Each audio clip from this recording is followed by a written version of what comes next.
I'm much better. Especially that this is the first time in 5 years that I canceled a class, and it was literally because I had no voice, and I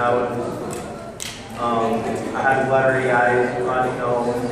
I was a mess. But I guess it was a good break for you guys, right? You had more time to prepare for your Valentine, right? Okay, so let's start. As you will see, all right, guys. I don't think that we will be covering chapter 10, which is the sensory physiology. That's a very short chapter, but it all depends on how if we cover all the other things on time. Right? I'll let you know if we will be able to cover everything that we're supposed to.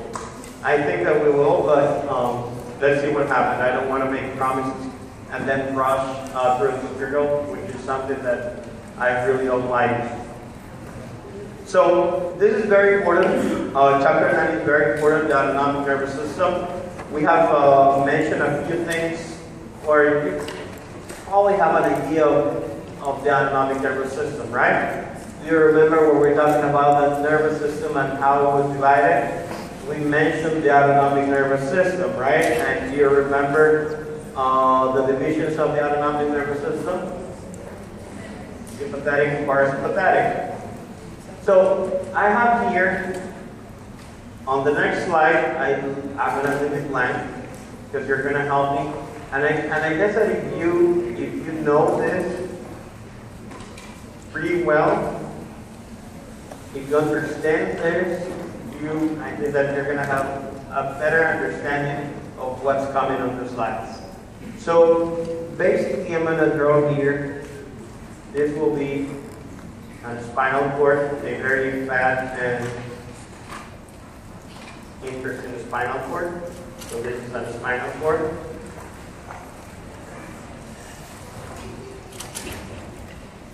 Do you remember how many neurons from the spinal cord were involved with the spinal cord and the muscle? If you have muscle fibers, you know how many neurons you need in order to innervate the muscle? Coming from the spinal cord? One from the spinal cord. One from the spinal cord, right? So we're going to have this neuron here, correct? And this will be a lower motor neuron, right? All right, so here, this is muscle. Things that you're going to need to know and that you already know. Do you remember which is the neurotransmitter involved here?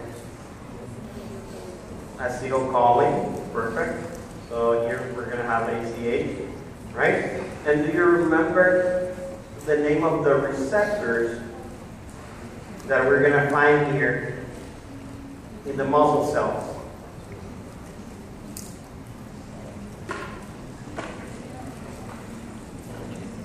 If acetylcholine is the neurotransmitter, so these are going to be nicotinic. Well, these are going to be cholinergic receptors, right? I already told you those. So here, basically, we're going to have the receptors are going to be nicotinic cholinergic receptors.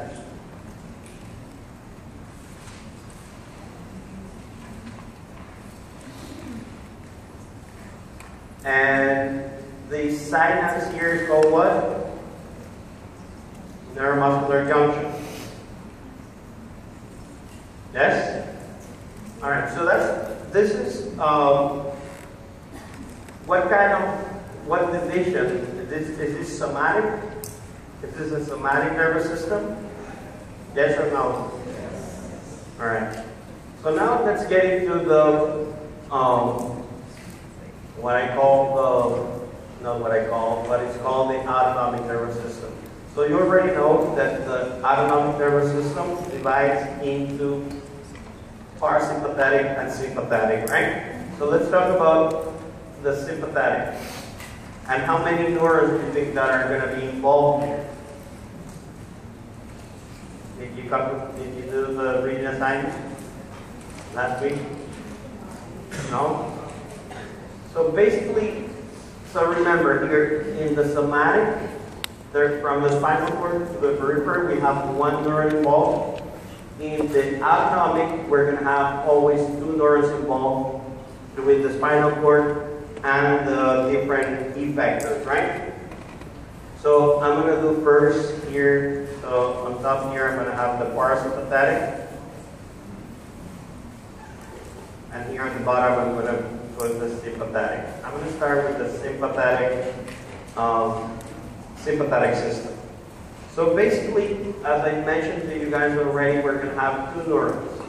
We're going to have what is called the preganglionic neuron, and we're going to have a postganglionic neuron. So basically, here in the middle, very different, and this is a difference with the autonomic nervous system and the somatic, is that there is a ganglion here in the middle. So you're going to have a ganglion here for the sympathetic and for the parasympathetic. So since you have a ganglion or you have something in the middle, you're going to have, so this is a ganglion, right? We're going to have a preganglionic,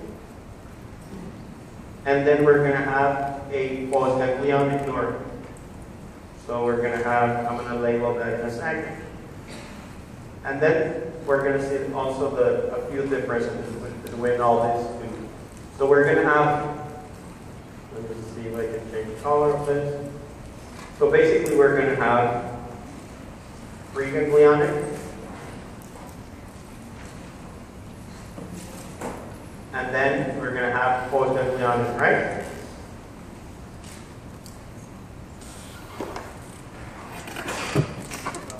What else do we have?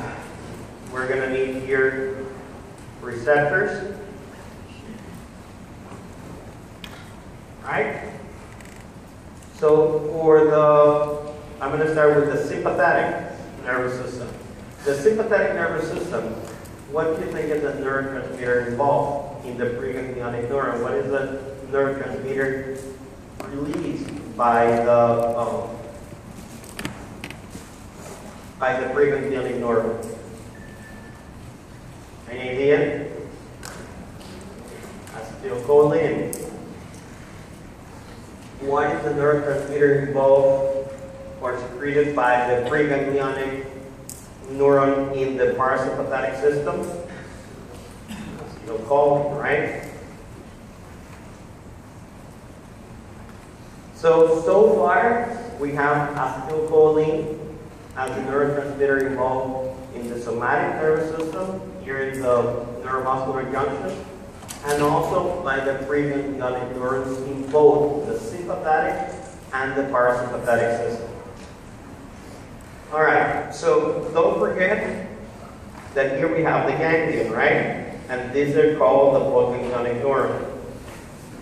So basically here, in this ganglion, we're going to also have receptors. And the receptors located here in the ganglion, these are going to be nicotinic. Since acetylcholine is the neurotransmitter involved, these are nicotinic cholinergic receptors, right? Are you following me? And the same here in the sympathetic system. So we're going to have the nicotinic cholinergic receptors. Alright, so let me just trace a line here. So we have so far in terms of neurotransmitter acetylcholine involved here in the neuromuscular junction, and then in the junction between the preganglionic neuron and the ganglia in the parasympathetic and in the sympathetic system. Alright, so what do you think is the neurotransmitter that we're going to find here but that is going to be secreted by the postganglionic nerve here in the parasympathetic system.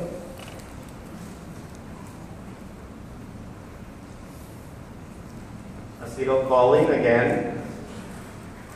But here we're going to have a different receptor here, and this is just an effector organ, and we have different effector organs in the sympathetic and parasympathetic, right? So what do you think is going to be the receptor here that we're going to find here in the effector organ? It's going to be a cholinergic receptor, but what kind of cholinergic receptor? Remember that we have nicotinic and muscarinic. Do you have an idea? No? I guess not. So here we're going to have muscarinic receptors. All this is very important.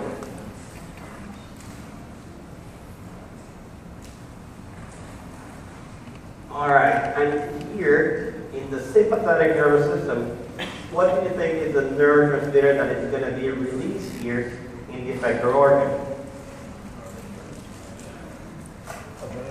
Is it going to be acetylcholine? No, right? So it's going to be here, norepinephrine, right? So since norepinephrine is a neurotransmitter here released by the sympathetic nervous system, what do you think is the receptor that is going to be involved here? It's not going to be a cholinergic receptor, correct? Any?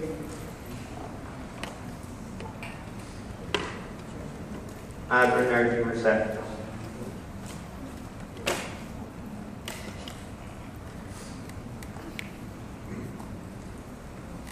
That's basically it for now. We're going to see a few other differences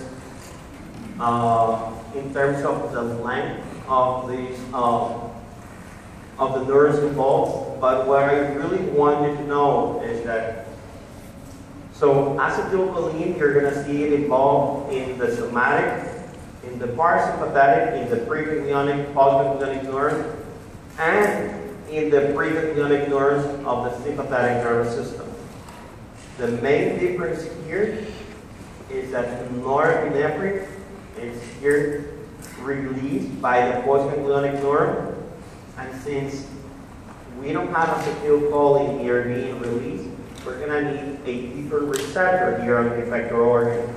And these receptors for norepinephrine are going to be adrenergic receptors. So that's, I guess, if you have an idea of this, you can have a better understanding of what's coming now or what's in the slides. Are there any questions regarding this? No? So, one very important thing about the autonomic nervous system is that we have no control over it, alright? The sympathetic nervous system is your fight, flight, fright, exercise system, right? And the parasympathetic is involved in rest. So, normally the sympathetic is going to increase the activity of every single system of your body, right? Except for which system? The digestive system, right? And that makes sense. Does that make sense?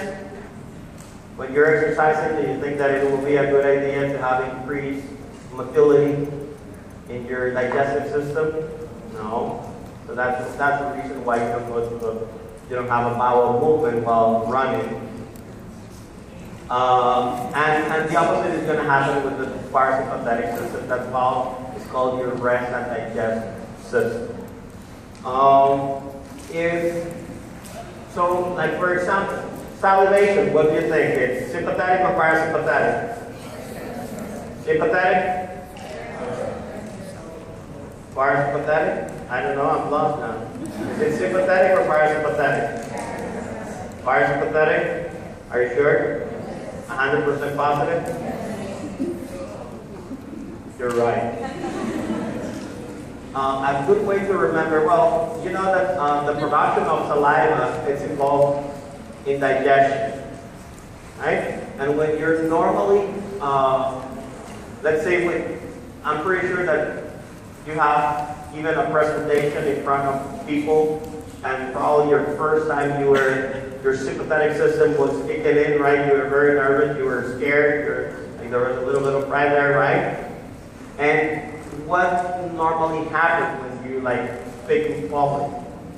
Dry mouth, right? So it's the opposite. So you're sympathetic, right? It's kicking in while you are presenting or in front of a big mass of people. You end up with dry mouth, right? And that's sympathetic. Salivate, you have to relate it to your parasympathetic system, and it's associated with digestion. Okay, so let's do this. So the autonomic nervous system, I already mentioned to you, innervate all the organs that are not under voluntary control. So here we have the heart, smooth muscles that you find in your blood vessels, in different organs, and different glands. This is part, your autonomic nervous system is part of your peripheral nervous system, right? In the autonomic nervous system, the neurons are motor, but you will see that there are some organs in our body that have some sensory neurons. So basically, we already differentiate, we already did this, like the somatic and the autonomic nervous system. Where are the cell bodies of the somatic motor neurons? In the spinal cord, right? And in the autonomic motor system, remember that in the autonomic, we're going to have two neurons. We have the preganglionic and the postganglionic. So since we have two neurons involved, the first one, or the preganglionic neuron, is going to have the cell body where? In the brain or in the spinal cord. And it's going to synapse in the ganglia that I already mentioned to you guys. And the second one, the cell body is going to be in the ganglia and then synapse on the effector organ. So where is the cell body here? You see here the spinal cord of the preganglionic neuron. And where is the cell body of the postganglionic neuron? You see it here that it's in the autonomic ganglia, right?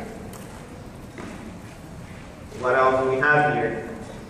Don't forget that in the autonomic we have two sets of neurons, right? We have the preganglionic and we have the postganglionic. In the somatic we only have one neuron involved, right? Okay, so in the autonomic, as you will see later on, depending if we're talking about the sympathetic and parasympathetic, you're going to see that they're going to originate from the cranium, right? Or from the spinal cord. And the postganglionic, they all originate from the ganglia that I already talked to you guys. So basically, just to see this from a different perspective, and just to mention and relate the neurons involved in the autonomic nervous system. So there are two sets of neurons, the preganglionic and the postganglionic neuron. All right, so there are some organs that have received, like, they're called visceral effector organs, and these are independent of innervation. Like, for example, the heart. The heart, even though if you cut the nerves that innervate the muscle, they have the heart, there is an area of the heart where the electrical impulses are generated automatically, right? You have what is called a pacemaker.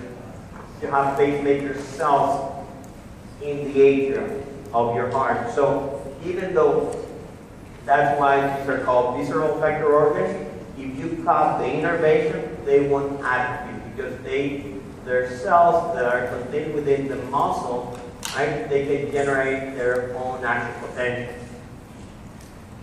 So in terms of neurotransmitters, we mentioned that we have the somatic neurons. They only release acetylcholine, and in this case, acetylcholine is always excitatory. But in the autonomic, we have acetylcholine, norepinephrine, and depending on where they act, they can be excitatory or inhibitory. So this table here, this I yield for you guys. This is something that you have to know. You're going to be, a few questions are going to come out of this. So basically you have here the somatic and the autonomic system. You need to know which is the effector organ, if there is ganglia or not, how many neurons are between the CNS and the effector cells, what kind of junction we find, what kind of responses or nerve impulse you're going to get, excitatory or inhibitory, the type of nerve fibers, and this is something that I didn't mention, the somatic are going to have fast conducting fibers, and the autonomic they're going to be slow conducting. And what happens if there is denervation? If I cut the nerves in the somatic, you're going to end up with flaccid paralysis and atrophy. Does that make sense to you guys? So you're going to have paralysis because there is no muscle. If this is the neuron there, here is the muscle, and here is the spinal cord, right? If there is an injury here, and this neuron is directly innervating the muscle, there is no movement, right? You won't be able to generate any motor movement, so that's why we end up with paralysis. And why is it flaccid? Because with time, if the muscle doesn't move, right, flaccidity is going to develop. And the same with atrophy, right? With time, if the paralysis is something chronic, all the muscle cells are going to atrophy. Okay? And then we mentioned that in the autonomic nervous system, right? Innervation can occur, but they can still have function and tone can be preserved. Okay? This table here is very important. You should know everything that is in this table here. Alright, so we already mentioned the divisions of the autonomic nervous system. As you can see here, we have the sympathetic and we have the parasympathetic. What brings you your attention? You see here that on the left, this is the sympathetic, and you see that all the preganglionic neurons, where the cell body is coming from? From the spinal cord. You see this? All the cell bodies of the preganglionic neurons come from the spinal cord, but you see that they're coming from specific segments of the spinal cord. You see here that they're emerging from the thoracic and the lumbar segment. So the sympathetic division of the autonomic nervous system is called the thoracolumbar division, because you see here that all the cell bodies of the sympathetic nervous system, they emerge from the thoracic and lumbar segments of the spinal cord. You see here the thoracolumbar. So the sympathetic thoracolumbar division of the autonomic nervous system. One very important thing that you can see here is that we have the ganglia here, and all the ganglia, they're in a way distributed in a way that they look like they're on top of each other, and they form what is called the sympathetic chain. You see here, you see here that the distance that the preganglionic neuron has to travel to actually get to the sympathetic chain or to the ganglia is very short, right? So you see here that this preganglionic neuron is short. Do you remember what was the neurotransmitter involved here? Acetylcholine, right? So preganglionic neuron is short. You see here that after, right, it leaves the second part, the postganglionic neuron actually leaves and innervates the different organs. You see that these postganglionic neurons, they're very long, right? So we can say here that the sympathetic system has short preganglionic and long postganglionic neurons, right? We can say here acetylcholine is released by the preganglionic, and what is it released by the postganglionic neurons? Norepinephrine.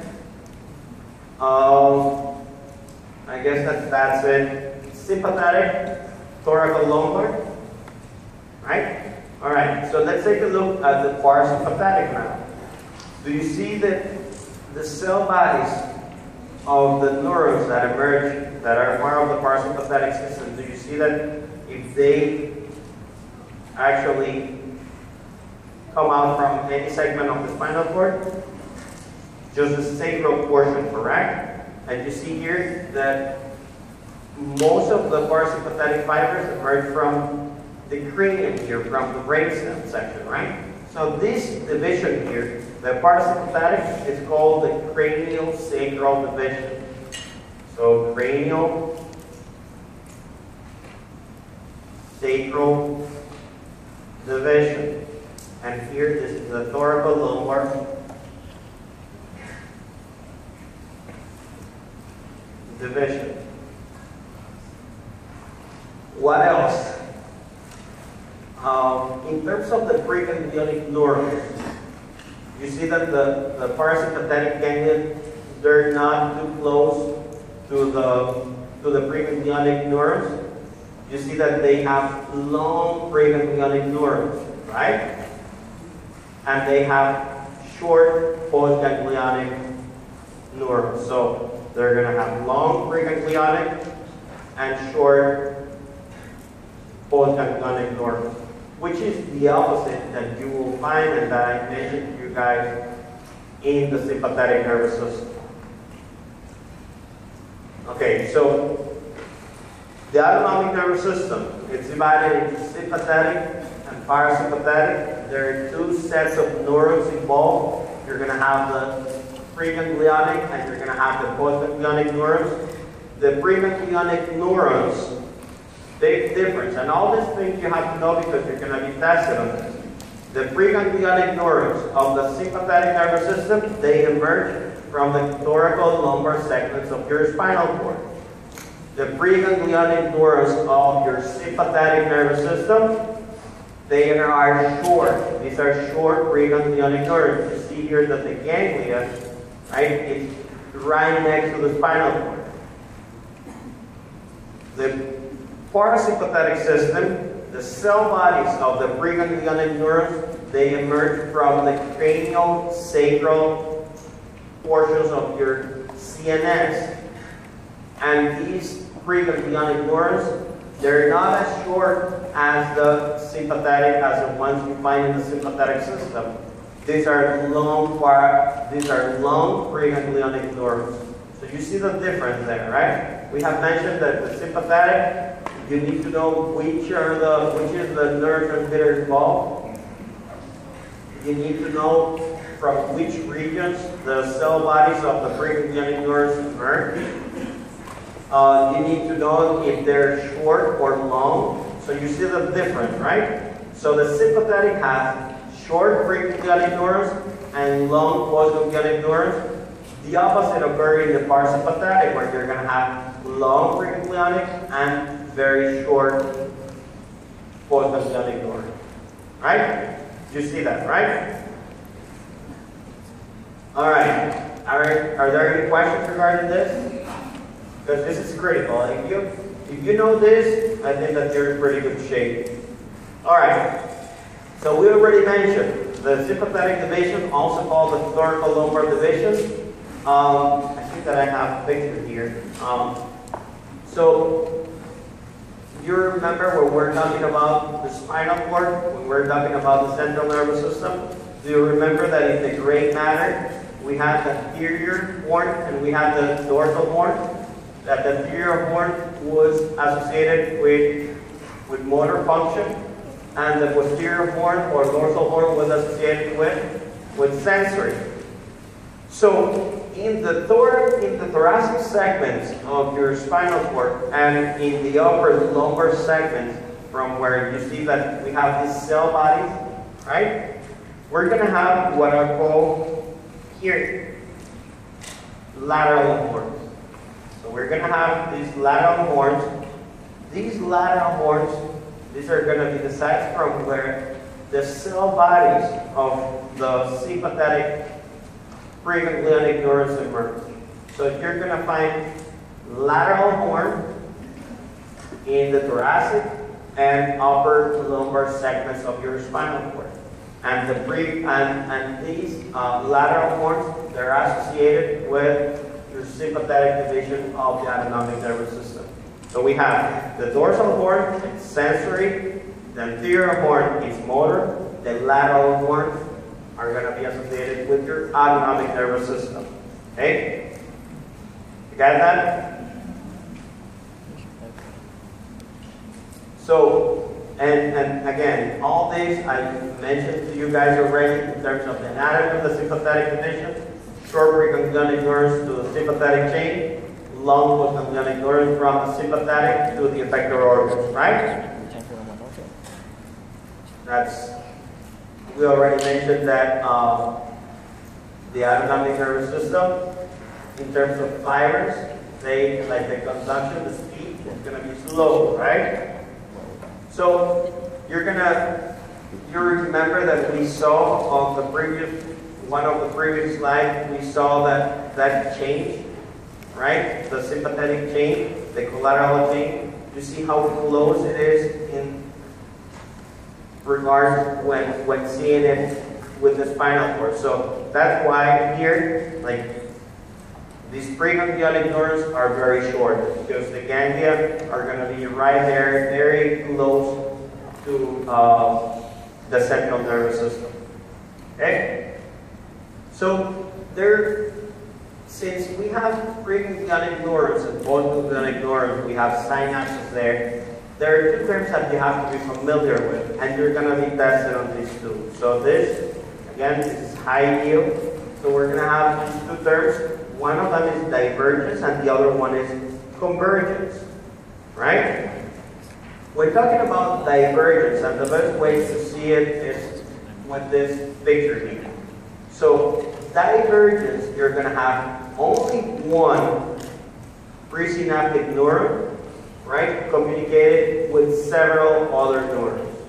This is divergence.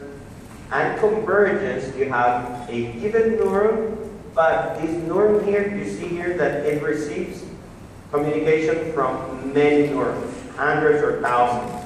So divergence, one neuron, the axon projects from central lateral to several other neurons.